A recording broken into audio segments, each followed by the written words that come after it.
Eu não temo a morte, eu temo o que vem depois dela, porque eu sei exatamente o que ajudei a construir do outro lado.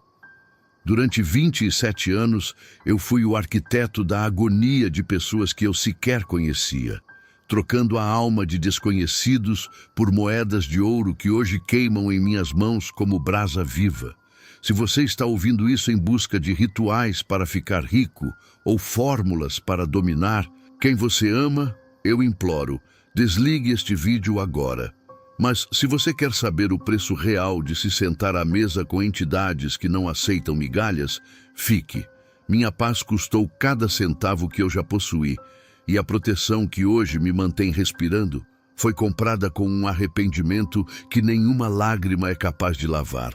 Antes de me tornar o homem que as pessoas procuravam nas sombras para destruir casamentos ou encerrar vidas, eu era apenas o Silas, um homem quebrado. Minha vida era uma sucessão de humilhações silenciosas em uma casa onde o mofo nas paredes parecia crescer na mesma velocidade que o desespero nos olhos da minha esposa, Helena.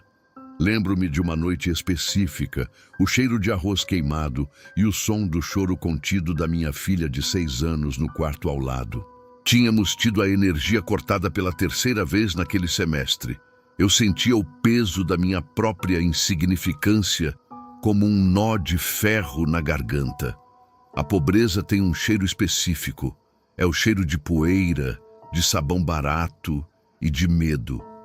Eu olhava para as mãos calejadas e via o reflexo de um fracassado, a humilhação de não poder comprar um remédio, de baixar a cabeça para o proprietário da casa e de ver os vizinhos cochichando sobre a nossa ruína, me empurrou para uma borda onde a moralidade já não fazia mais sentido.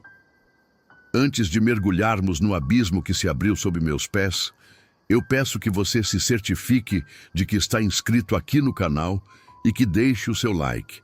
Essas histórias são pesadas e cada interação sua ajuda a fortalecer este círculo de proteção que construímos para que esses relatos alcancem quem realmente precisa de um alerta. Aproveite agora e escreva nos comentários de qual cidade ou estado você está ouvindo este relato. Eu gosto de saber até onde a luz da verdade está chegando para confrontar as sombras que deixei para trás.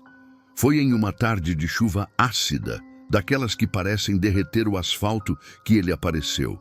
Eu estava sentado em um banco de praça, escondendo o rosto entre as mãos para que ninguém visse as lágrimas de um homem de 30 e poucos anos que não sabia como alimentar a família no dia seguinte. Senti uma queda brusca de temperatura ao meu redor. O ar ficou denso, carregado com um odor metálico, como sangue seco em ferro velho. Ao meu lado, sentou-se um homem cujo rosto eu nunca conseguia focar totalmente. Seus olhos pareciam 2 fendas de obsidiana que refletiam não a praça, mas um vazio absoluto. Ele não se apresentou. Ele apenas disse meu nome completo, a data do meu nascimento e o valor exato da dívida que estava tirando meu sono. Ele sabia de tudo. Sabia do jantar que eu tinha pulado para que Helena pudesse comer. Sabia da promessa vazia que fiz à minha filha sobre o presente de aniversário que nunca viria. Sua voz era um sussurro que parecia vibrar dentro dos meus ossos, uma melodia sedutora e terrível. Ele disse que o mundo era dividido entre os que pediam permissão e os que tomavam o que queriam e que eu tinha sido um pedinte por tempo demais. Ele me estendeu um pequeno objeto embrulhado em couro apodrecido e me deu uma instrução simples, um endereço em um bairro industrial abandonado e uma hora. Meia-noite de uma terça-feira sem lua. Ele não pediu dinheiro. Ele disse que o pagamento seria discutido apenas quando eu estivesse pronto para receber o que era meu por direito. Naquela noite, o medo lutou contra o orgulho ferido dentro de mim e o orgulho venceu. Cheguei ao galpão sob uma névoa que parecia rastejar pelo chão como serpentes de fumaça.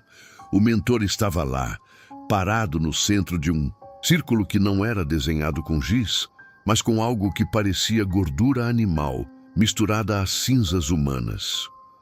Ele me instruiu a entrar no círculo e a mentalizar não apenas o dinheiro, mas o rosto de cada pessoa que já havia me humilhado. Ele queria o meu ódio. Ele queria que eu transformasse minha dor em um combustível viscoso.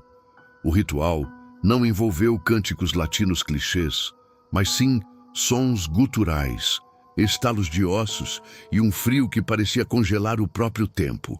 Eu sentia como se agulhas de gelo estivessem perfurando meus poros, e por um momento a escuridão dentro do galpão pareceu ganhar volume, tornando-se uma presença física que me abraçava com uma luxúria macabra. Saí de lá de madrugada, sentindo-me estranhamente leve, mas com uma sede que nenhuma água conseguia saciar. Na manhã seguinte, o primeiro sinal de que minha vida nunca mais seria a mesma se manifestou.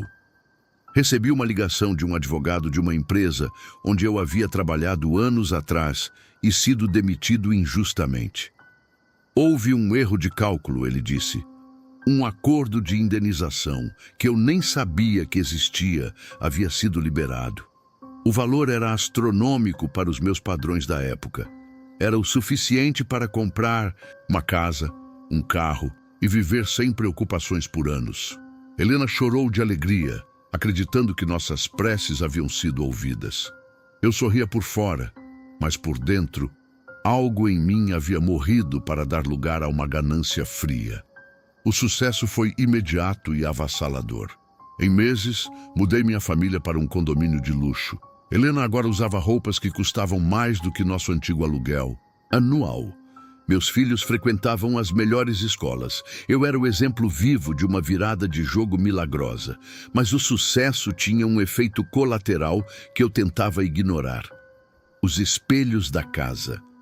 Às vezes, ao passar por um deles, eu via meu reflexo com um atraso de milissegundos, como se a imagem estivesse tentando se desprender do meu corpo. A comida, embora da melhor qualidade, começava a ter um leve gosto de terra em minha boca. A estranheza definitiva, porém, aconteceu na primeira noite de comemoração na casa nova. Estávamos todos na mesa de jantar, brindando com um vinho caro. De repente, o lustre de cristal acima de nós começou a balançar violentamente, sem que houvesse vento ou tremor. As luzes oscilaram e, por um breve segundo, o rosto da minha esposa na penumbra não era o dela. Era uma máscara de pele esticada, com órbitas vazias, que me olhavam com uma fome ancestral. O fenômeno durou um piscar de olhos. Quando a luz se estabilizou, Helena sorria para mim, segurando sua taça, sem notar nada. Mas ao olhar para baixo, vi que o vinho em minha taça havia se transformado em um líquido preto e espesso, borbulhando levemente como se estivesse vivo. Olhei para o canto da sala e lá estava ele, o mentor, invisível para minha família, mas nítido para mim. Ele apenas assentiu, um sorriso gélido cortando sua face sombria, e apontou para o meu peito. Eu tinha conseguido a riqueza. Agora, as tarefas iriam começar. A partir daquela noite, o luxo que me cercava começou a perder a cor. As paredes de mármore da nossa nova mansão, que antes eu admirava como troféus, passaram a parecer frias e opressivas, como as paredes de uma tumba bem decorada. O mentor não aparecia mais apenas em becos ou galpões. Ele agora habitava as frestas da minha rotina. Eu o via pelo canto do olho enquanto fazia a barba, ou sentia sua presença pesada no banco de trás do carro, enquanto eu dirigia para reuniões de negócios. O preço do meu conforto estava prestes a ser cobrado, e a primeira parcela veio em forma de uma instrução que parecia, à primeira vista, apenas um capricho excêntrico. Ele me visitou em meu escritório particular, um ambiente isolado com isolamento acústico, onde eu costumava contar meu dinheiro e planejar meu futuro. Sem que a porta fosse aberta, ele surgiu sentado na poltrona de couro à minha frente. O cheiro de enxofre e mofo tomou conta do ar-condicionado. Sua voz, que parecia arranhar o silêncio, me deu a primeira tarefa. Eu deveria ir até um cemitério específico na periferia da cidade, localizar o túmulo de uma criança falecida há menos de um ano e enterrar lá uma fotografia da minha própria família, amarrada com fios de cabelo que eu deveria colher de Helena enquanto ela dormia. Tentei argumentar. Tentei dizer que aquilo não fazia sentido, que eu já tinha o que queria e que poderia pagar qualquer quantia em dinheiro para ser deixado em paz. O mentor apenas riu, um som que lembrava o estalar de galhos secos. Ele me lembrou que o ouro que eu possuía não era meu. Era um empréstimo das sombras, e que sombras não aceitam papel moeda. O equilíbrio exige simetria, ele sussurrou. Se eu queria a vida de rei que estava levando, precisava começar a semear a discórdia em solo sagrado. Eu fiz. Passei a tesoura nos fios castanhos de Helena durante a madrugada, sentindo-me como um traidor, e cumpri o ritual. A partir desse dia, a atmosfera na minha casa mudou. O ambiente familiar, que deveria ser meu refúgio, tornou-se o epicentro de anomalias que a lógica humana é incapaz de processar. Começou com os objetos. Eu deixava as chaves do carro na bancada da cozinha e as encontrava horas depois dentro da geladeira, cobertas por uma camada de gelo negro. Os quadros com fotos da nossa família começaram a entortar sozinhos. Eu os alinhava e assim que dava as costas, ouvia o som seco da moldura batendo contra a parede. Mas o pior não eram as coisas, eram as pessoas. Minha filha, que sempre foi um poço de doçura, começou a apresentar um comportamento errático. Eu a encontrava parada no corredor no meio da noite, olhando fixamente para o nada, sussurrando palavras em um dialeto que eu nunca tinha ouvido, mas que ressoava na minha mente como os sons guturais do mentor. Quando eu a tocava, sua pele estava gelada, como se o sangue tivesse parado de circular. Helena, por sua vez, desenvolveu uma insônia crônica. Ela dizia que sentia mãos invisíveis puxando seus lençóis e que ouvia alguém chamando seu nome de dentro do ralo do banheiro. Eu tentava racionalizar. Dizia a ela que era o estresse da mudança, que o excesso de conforto estava nos deixando paranoicos. Mas no fundo, eu sabia. Cada vez que eu olhava para a conta bancária e via os números crescendo, eu sabia que aquele saldo era o peso da alma de alguém que eu estava ajudando a sufocar. O mentor passou a exigir tarefas cada vez mais degradantes. Eu não era mais apenas um protegido, eu havia me tornado um agente do caos. Ele me obrigava a realizar amarrações amorosas para clientes que buscavam escravizar emocionalmente outras pessoas. Eu via as fotos dessas vítimas no meu altar improvisado e sentia uma náusea profunda ao realizar as conjurações. Eu via a vida de pessoas inocentes ser destruída por doenças súbitas que eu mesmo invocava a mando do oculto. Cada trabalho concluído com sucesso me trazia mais riqueza, mais contratos, mais poder. Mas o preço era a sanidade. Certa noite, a distorção visual atingiu um nível insuportável. Eu estava jantando sozinho quando percebi que a textura da carne no meu prato começou a pulsar. Ao olhar de perto, vi que não eram fibras musculares, mas milhares de pequenos vermes brancos que formavam o desenho de um rosto humano sofrendo. Joguei o prato no chão e as luzes da casa explodiram simultaneamente.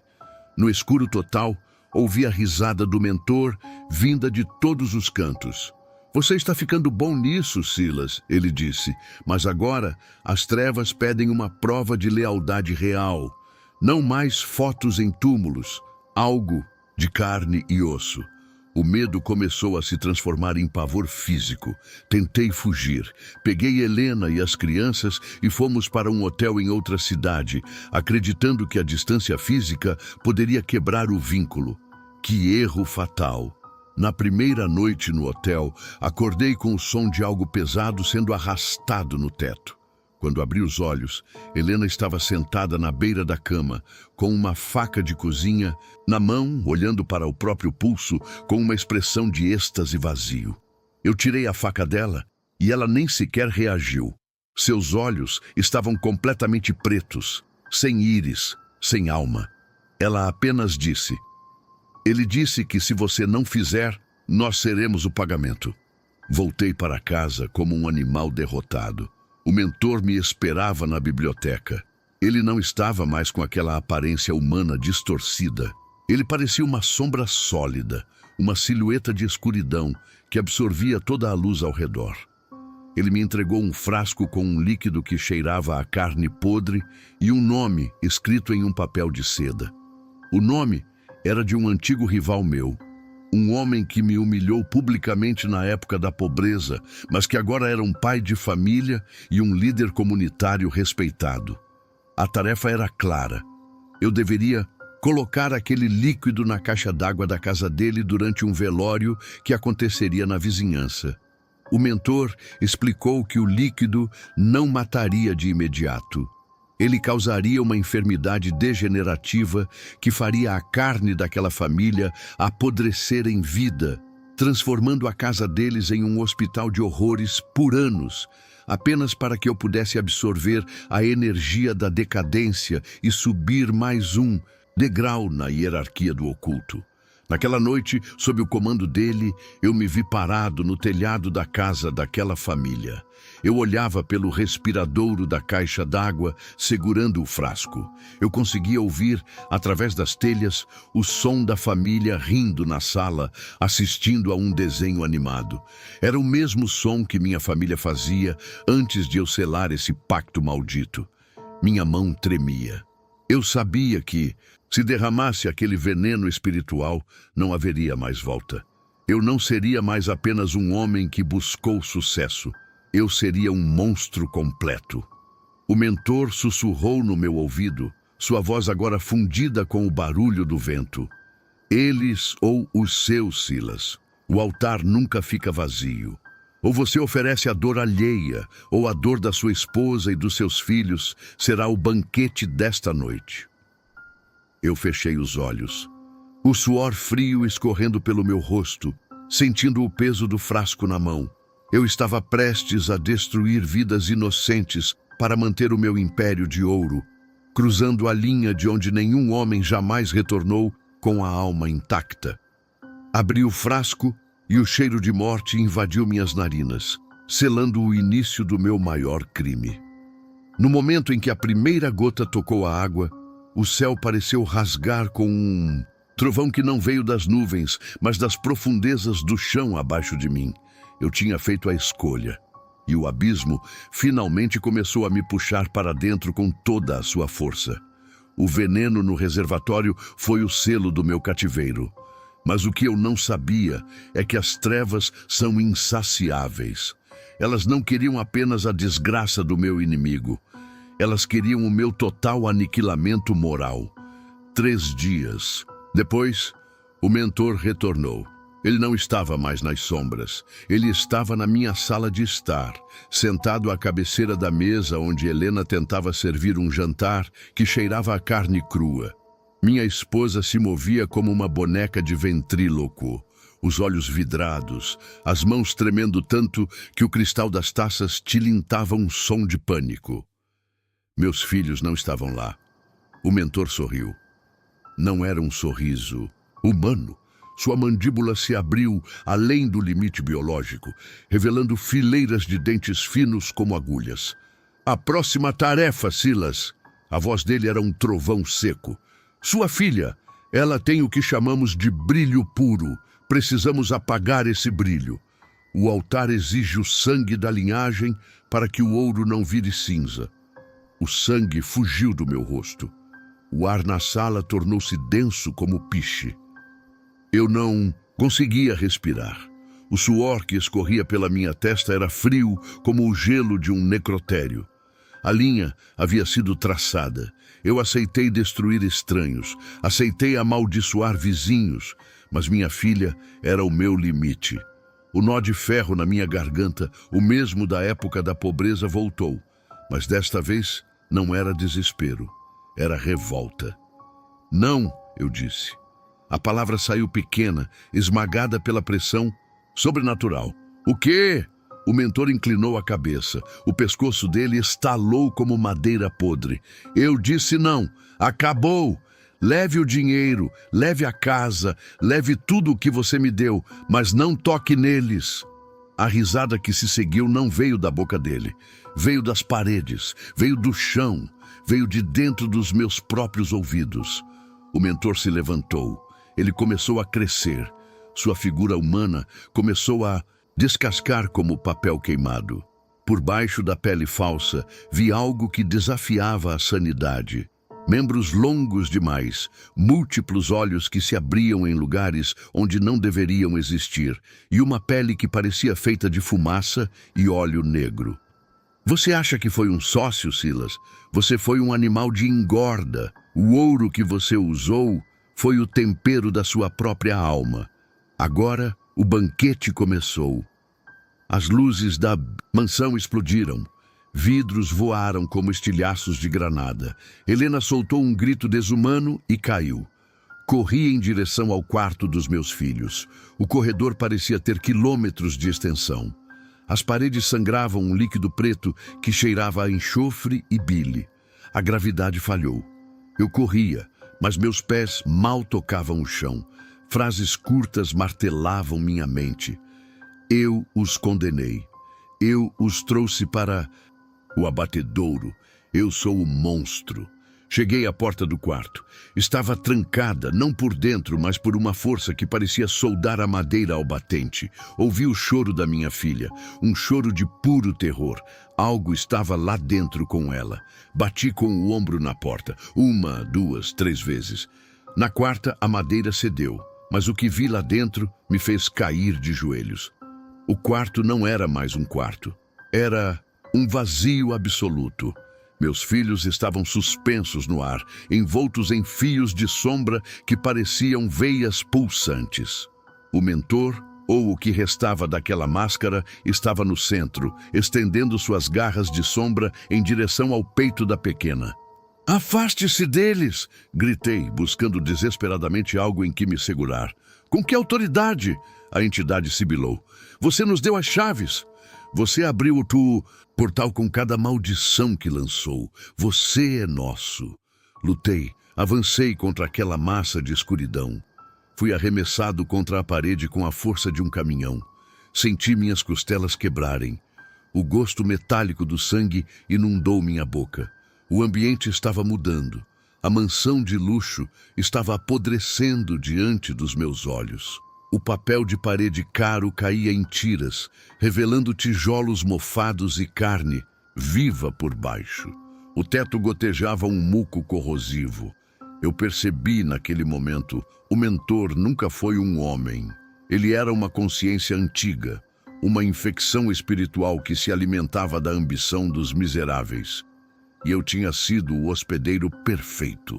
Agarrei um crucifixo que Helena guardava escondido em uma gaveta.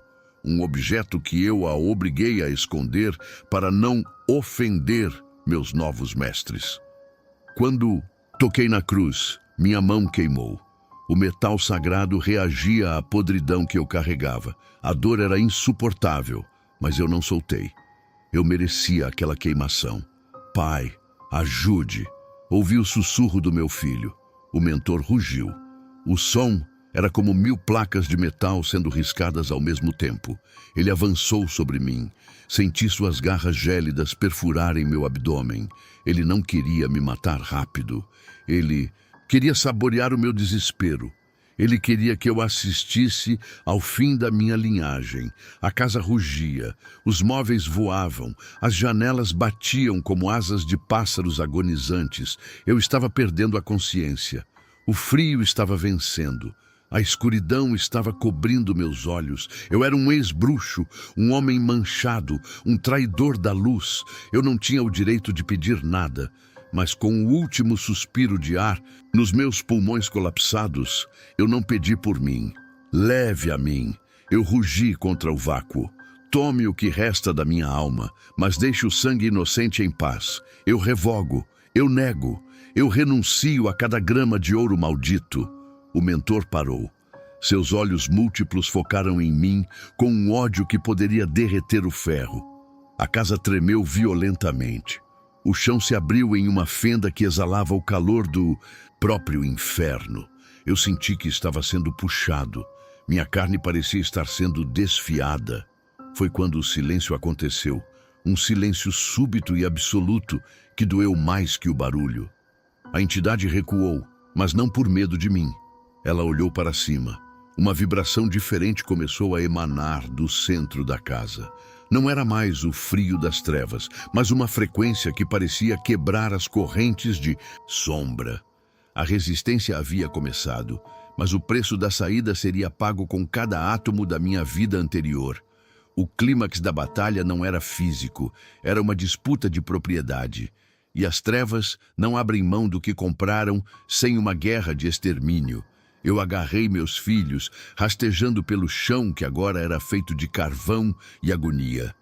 O mentor se preparava para o bote final, sua forma expandindo até ocupar todo o quarto.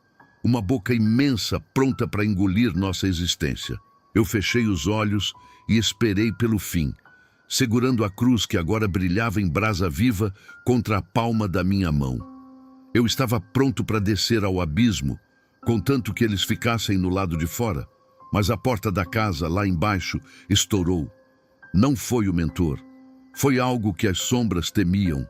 A primeira oração foi proferida do lado de fora, e o som dela agiu como ácido sobre a pele da entidade. A intervenção divina estava batendo à porta, mas para chegar até ela, eu teria que atravessar o corredor da morte que minha própria ganância construiu.